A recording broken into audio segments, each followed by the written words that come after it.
So today we're going to talk about why white South African Afrikaners actually support Trump, apartheid, and racism. So stay tuned. My name is Ambassador Tim Ford Jr. of the African Union AUCS, and I've been living over in East Africa, Tanzania for almost 5 years now. And I help my people invest, rebuild, and return over to the continent of Africa. But today we're going to talk about the Afrikaners over in South Africa making bold moves and supporting Trump, apartheid, and racism. So let's go. On February 15, about 1,500 Afrikaners went to the U.S. American Embassy over in South Africa. Some of them even spent the night on the 14th, the night before, in order to be there on the 15th the next morning to hand over a 26-page memorandum, basically thanking Donald Trump for his unwavering support as they dealt with what they're dealing with. Now, the rally was convened by William Petzer, a well-known Afrikaner commentator from South Africa. Now, he rose into influential power because Elon Musk referenced his platform when he was using some of the rhetoric and attempting to say that Afrikaners were being discriminated against with the recently signed Expropriation Act that was put into place. And Petzer even claimed that there is a white genocide going on over in South Africa right now. Go figure.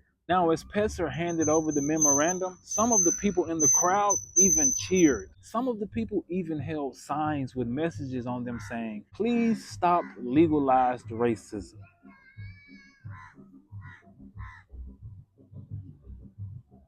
And some attendees even urged to make South Africa great again, basically echoing Trump's MAGA rhetoric that he has going on over in America. And others from the crowd even claimed to be on an anti-woke mission, aligning with broader global narratives surrounding identity and nationalism. But it's funny that they're saying nationalism when their nationality is actually of Dutch descent. So these are actual descendants of the original Dutch colonizers that came over to South Africa. So for them to be claiming nationalism means that they should be claiming nationalism to their Dutch heritage, correct? And many of them even had on their red "Make America Great Again" hats in an effort to support and salute Donald Trump for the work that he's doing. One of the other Afrikaner commentators even got on the podium and said that America and South Africa are bloodline nations because both nations were facing the same challenges. And by challenges, he must mean they're having a challenge with exploiting people and getting away with it. And they're having a challenge of stopping people from standing up for themselves, because that's the only challenge I see them facing right now. But one of the challenges that he's mentioning is so-called the rise of the woke left. So basically, he's tired of people waking up and realizing that they're being taken advantage of and kicking them out. That's the challenge that they're facing. Okay, understandable. Because at this current moment, Black South Africans still have the least access to land and resources over in South Africa. And even though apartheid ended in 1994, experts say economic apartheid still exists because data shows that 73% of the land is owned by white South Africans, and they only make up 7% of the entire population of South Africa. And in corporate South Africa, white individuals occupy 62% of the top management positions in the country, while 17% of the leadership roles are held by black managers. Now, when Petzer officially took the podium, he was met with a very enthusiastic, loud, cheering crowd, and he stated that he was against land redistribution in the country's constitution. When he was asked if he thought land redistribution would help to redress the unjust laws during apartheid, he responded and said, no. He said, two wrongs don't make a right.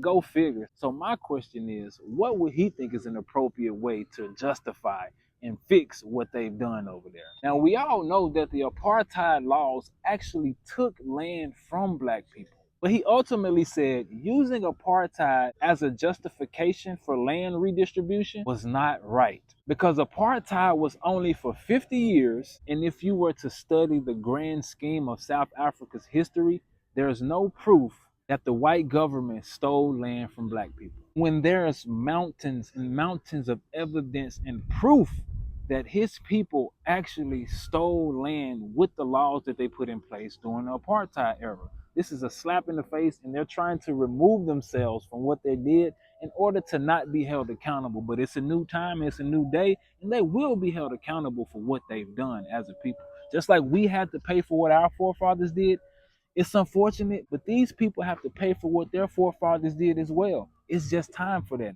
Since we're here, gotta show y'all some of the products real quick. This are natural body ready. Not your body. Yeah, natural product. Not your body. Yeah. Yeah. Yeah, come closer. Come. Busy Beachy. The 26-page memorandum that they actually gave to U.S. officials even alleged that South Africa's transformation legislation aimed at rectifying the injustices of apartheid is in fact discriminatory against the Afrikaner community. One sign at the rally was even asking President Trump and Elon Musk for help. President Trump and Elon Musk, please help the farmers chase away the African National Congress takeover of South Africa. So they're asking President Trump and Elon Musk to send over help to fight against the government who are putting constitutional laws in place to help their people. We all know that Elon Musk is a South African native, and he's in the Oval Office right now just to be in President Trump's ear in order to paint a bad picture of what's going on over in South Africa. By him being in direct contact with President Trump, that means he's his friend, and he would pretty much listen to whatever he's saying about his home country. So by Elon Musk being a so-called white South African, he's empathizing with the lies that they're putting in place and feeling very sympathetic to them because they're losing the power and the grip that they have over in South Africa. Now, I mentioned how some of them held signs saying, "Make South Africa Great Again." But for them to have a "Make South Africa Great Again" rhetoric, you would think that there would be South African flags around while they were saying "Make South Africa Great Again." But in reality, they literally had apartheid flags flying around as they were saying "Make South Africa Great Again." And they even sang the infamous apartheid national anthem, which is called Die Stem. And they sung this song while they were our people, and they were taking advantage of our people, and they were eating and literally barbecuing our people. And yes, you heard me correctly. There was a point in history, and I'm sure someone in the world is still doing it, but these people actually ate us.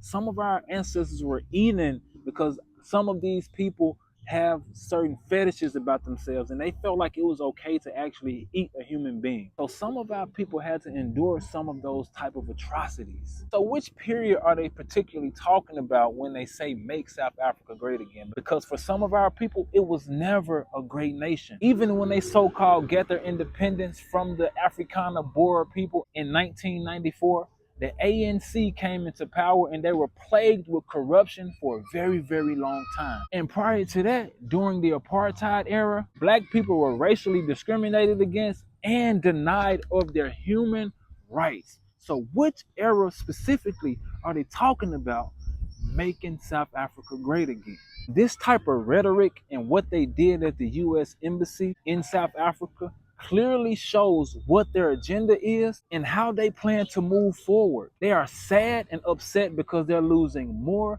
and more power that they once had in the past. During the apartheid era, some of the British came in and fought them to seize control over South Africa. So they never got to take the resources, and they never got to take advantage of the people to the level that they wanted to. So this is really hurting them deeply because they never got to boast and flex and use our people fully the way that they wanted to. So they lost their power in 1994 when the ANC came into power and took the power back from the Afrikaner Boers. But while they never got the opportunity to take advantage of us as a people, it's eating them up inside, and now we're actually standing up, beginning to redistribute the land and level the playing fields and shine light on what they've done. This is not a good feeling for them. This is something that's holding them accountable, and it's really messed up to have to look in the mirror and admit to some of the things that you've done and some of your people have done. But this is how history goes, and this is the way the cookie crumbles. Prior to 1994, and ever since then, I'm sure they have been boasting and bragging and literally taking advantage of our people and treating them less than human beings. So how do you expect to stay over in an environment where you have so much bloodshed, where you've done so much wrong, where you've created crimes against humanity and wiped out bloodlines and messed up entire generations? Someone has to pay for that, and the chickens have to come home to roost. So this is that. And now they want to rally behind Trump and run over to America and ask for help to fight off the government that's trying to put their people in a better position. But if you ask regular South Africans on the ground over there, the majority of the white South Africans acknowledge that they have privileges that they take advantage of because they are white South Africans. So the reality is there's a system in place that white South Africans are able to take advantage of, and our people are working toward changing the narrative of what's been going on since apartheid so things can be equal for all people within the country. So hey, this is a bold move. This is a strong move for the country of South Africa. Of course, the Afrikaners don't like it, but I don't think our ancestors like being stolen from, being raped, being pillaged, being taken advantage of. I don't think they like that either. So the chickens are coming home to roost. This is judgment, and it is time for God to rectify the wrong that has been going on for these past few centuries. So it is what it is right now. I'm excited to hear what you guys think. Please comment and let me know how you feel about this. Do you think they should just go and run over there with Trump if that's what they plan on doing? How do you think things should move forward? What's your opinion on this? Do you think they should even just be nice and acknowledge what they did and even give some land away? That's what I think. If you own majority, just give some of it away. If you feel bad, if you feel remorseful for what you've done, just give some of it away to the people so that they can do something for themselves and build something for themselves. But hey, that's just me, all right?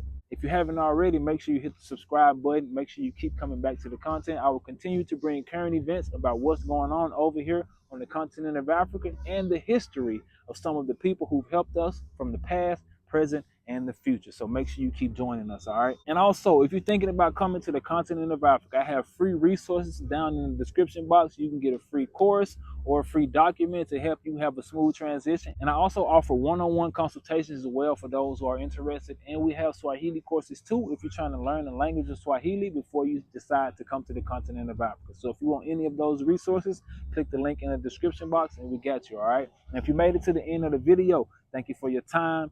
Thank you for your attention.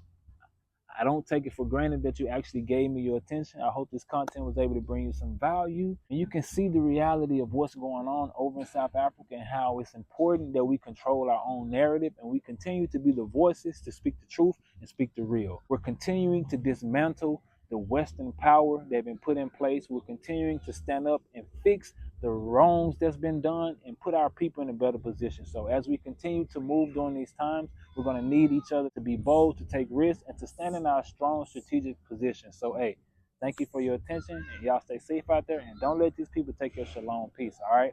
Shalom.